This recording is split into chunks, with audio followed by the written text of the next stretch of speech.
Hey everybody, this is Doug Kenny from Stories from Motorsports. I have my co-host Josh Mabe, and we're with 2000 Trans Am champion Brian Simo. How you doing, man? I, I'm doing good. I'm doing really good. Good to hear. Where are you at the moment? I'm out in Southern California, kind of semi-retired out here, out in a horse paddock right now. Yeah, I see those horses. They look very majestic.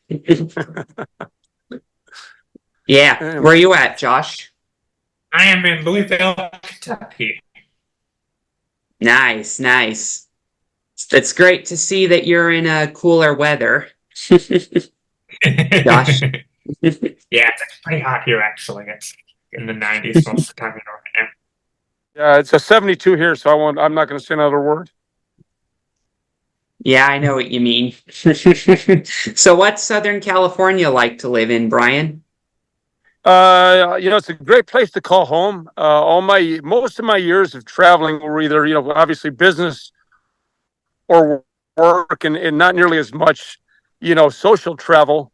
So I equate a lot of my travels and my longing to come back to San Diego, being around, better part of North America, most of it through racing. So I like calling San Diego home.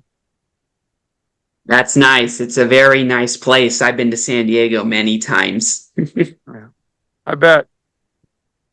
Yeah. So what got you into racing?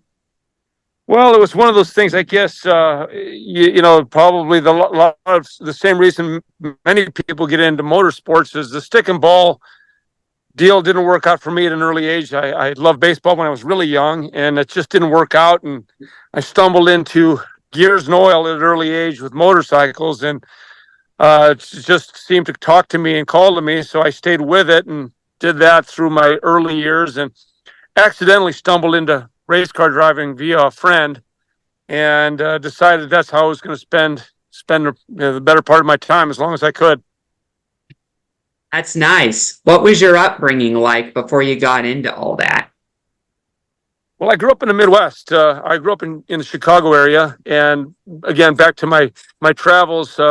My younger year travels came from motorcycle racing.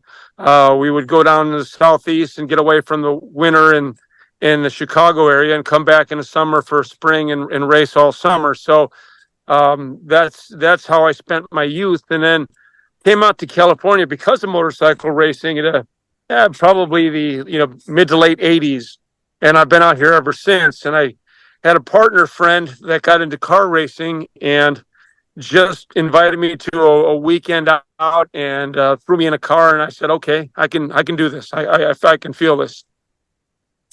Yeah, that's nice, man. And you have a twin brother named Mark, right? I do. We both followed a very similar path, did the motorcycle thing together. He also raced cars. He attacked it. My brother was and is a good businessman, and took the racing business seriously. He had a NASCAR team. He had a NASCAR truck team. And he, fielded a few drivers. Unfortunately, I wasn't one of the drivers that he fielded, but he fielded Borset and a handful of others throughout his little tenure in NASCAR. He partnered up with Ernie Irvin for a while, and built a small little team based out of North Carolina. That's pretty amazing, And I heard that No Fear had started under a concept of, not being afraid behind the wheel, and it was started by through the inspiration of Boris and Mark and a few other guys. And, even though Boris had driven for other teams, he still was a No Fear partner from what I heard. Well, we had a lot of athletes, and we attracted a lot of athletes, not just motorcycle or car racers. We had athletes wandering in the door on a pretty regular basis. And No Fear was kind of an interesting deal, because it was a movement forward from in the early years, the '80s. We did Life's a Beach and Bad Boy Club, and moved on from that into No Fear, which was kind of more sports based, and grew very quickly. It was quite a big company. So we supported a lot of athletes, a lot of world champions, won a lot of world championships in surfing, and we were probably somewhat instrumental in bringing motorsports to to the action sports industry. We were instrumental in bringing Pepsi and Colin McRae in from Europe to light up the first X Games, bringing the motorsports to the X Games. Travis Pastrana was one of our guys. So there's a lot. We were involved in motorsports in a pretty heavy way. Yeah, for sure. That's amazing what you guys were able to do. And what path did you take around the time that Mark was, with Ernie Irvin and Boris Said and all that?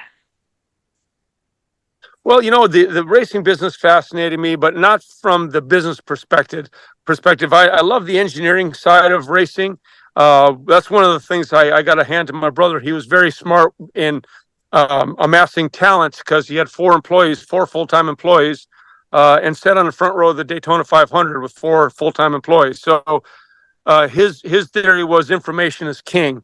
The cars, the parts, and all that meant nothing compared to the information. So they did really amazing things with Boris behind the wheel and my brother kind of piecing the backside components together. We had a nice little race shop in Concord, North Carolina. My passion didn't follow the same. As much as I love the business aspect of it, my real personal passion was driving. I wanted to be behind the wheel, and that's what I went for, and that's what I did. That's incredible. Fire away, Josh.